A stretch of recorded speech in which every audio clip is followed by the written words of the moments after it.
9 orang yang hadir sejak pagi tadi. Ada nama Budi Gunawan yang ikut pembekalan hari ini? Ya, betul sekali, Medop. Tadi kalau kami melihat memang ada salah satu kendaraan yang diperkirakan ini adalah mobil dari Budi Gunawan. Termasuk juga kalau tadi saya sempat melakukan konfirmasi kepada beberapa pihak yang ada di dalam, juga menyampaikan bahwa memang melihat ada Budi Gunawan di dalam. Tapi memang untuk kemudian pernyataan secara resmi, konfirmasi secara resmi ini tentu kami masih menunggu, Medop dan juga saudara, karena memang pembekalan masih berlangsung sampai saat ini. Dan update-nya memang tadi sudah ada satu orang dari Partai Gerindra, yakni Prasetyo Hadi, yang juga menjadi calon menteri yang kita lihat sudah ataupun juga telah dipanggil pada waktu hari Senin kemarin ke Kertanegara 4, tadi sempat keluar dari Hambalang. Namun informasinya nanti akan kembali lagi untuk mengikuti agenda, karena memang kalau kita melihat jadwal dari pembekalan itu sendiri baru selesai nanti malam. Jadi dari pagi pukul 8 pagi ini cukup padat sekali. Ada sambutan, lalu kemudian juga ada perkenalan, lalu kemudian juga ada tema-tema yang dibahas terkait dengan geopolitik, terkait dengan kesuksesan negara, lalu juga terkait dengan GDP atau Gross Domestic Product. Yang berarti adalah memang kalau kita melihat ini terkait dengan ekonomi, perekonomian, juga tentang negara yang juga menjadi konsentrasi ataupun juga perhatian khusus dari Presiden terpilih Prabowo Subianto. Nah, kalau misalnya kita melihat agenda, memang nanti pukul 6 sore ini masih ada satu pendalaman lagi ataupun juga perbekalan yang diberikan kepada calon menteri yang ada di dalam. Nah, maka dari itu tentu kita akan nantikan selesai dari pembekalan ini akan ada statement-statement yang disampaikan baik dari calon menteri maupun juga dari perwakilan yang ada di lingkaran Prabowo Subianto maupun juga dalam susunan kabinet Prabowo Gibran.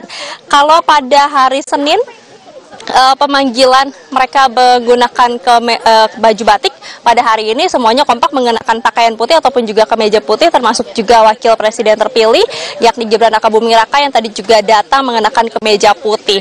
Kalau misalnya juga kita melihat bagaimana dari catatan yang datang pada hari ini, memang rata-rata ini adalah calon menteri yang juga kami lihat secara bersama-sama pada hari Senin datang ke Kertanegara 4. Namun di lain itu ada juga beberapa pihak yang memang bukan masuk dalam calon menteri ataupun juga datang ke Kertanegara 4 pada hari Senin kemarin, seperti misalnya ada Panglima TNI, lalu kemudian juga ada Kapolri, lalu juga ada satu lagi adalah Hasim Joyo Hadikusumo. Nah, terkait dengan Hasim Joyo Hadikusumo, kita tahu bersama-sama dirinya sempat menyampaikan bahwa menolak ataupun juga tidak meminta jabatannya sebagai menteri ataupun duduk dalam susunan kabinet Prabowo Gibran. Nah, maka dari itu juga apakah kemudian ketika ikut dalam pembekalan ini akan memiliki tugas khusus ataupun juga nanti ada tanggung jawab tersendiri yang diberikan kepada Hasim Joyo Hadikusumo. Tentu ini juga kita akan menantikan jawabannya, Medop dan juga saudara. Nah, selain itu juga bukan hanya hari ini saja, tapi esok hari juga akan dilanjutkan pembekalan dimulai pukul 9 pagi.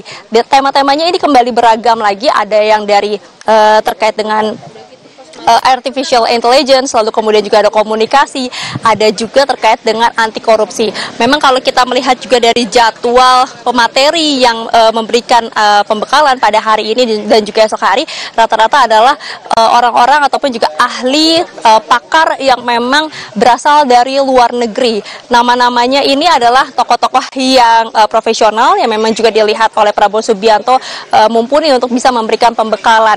Tujuan dilakukan pembekalan ini adalah untuk menyatukan, untuk kemudian menyamakan dari visi misi, kemudian juga dari kinerja program kerja nanti ke depannya. Karena kalau kita melihat dari tema-tema ini tidak berbeda jauh dengan apa yang sudah disampaikan oleh Prabowo Subianto pada saat kampanye, seperti misalnya terkait dengan geopolitik. Geopolitik seringkali ini disinggung oleh Prabowo Subianto untuk diperhatikan, untuk menjadi perhatian penuh, karena memang geopolitik tantangannya ini sangat besar dan juga dampaknya ini sangat bisa berasa langsung baik kepada sebuah negara di tetangga-tetangganya. Maka dari itu pembekalan ini dirasa cukup penting karena ini juga menjadi ciri khas Prabowo Subianto untuk mempersiapkan kabinetnya, untuk mempersiapkan calon-calon menterinya bekerja bersama dalam pemerintahannya dari tahun 2024 hingga tahun 2029. Medop. Baik, terima kasih ulasan lengkap langsung dari Hambalang, Bogor, Jawa Barat, jurnalis Kompas TV Triksi Valencia. Usai jeda saudara, kami kembali dengan informasi dari Ketua DPP PDI Perjuangan Puan Maharani yang merespons soal wacana pertemuan antara Presiden terpilih Prabowo Subianto dengan Ketua Umum PDI Perjuangan Megawati Soekarno Putri.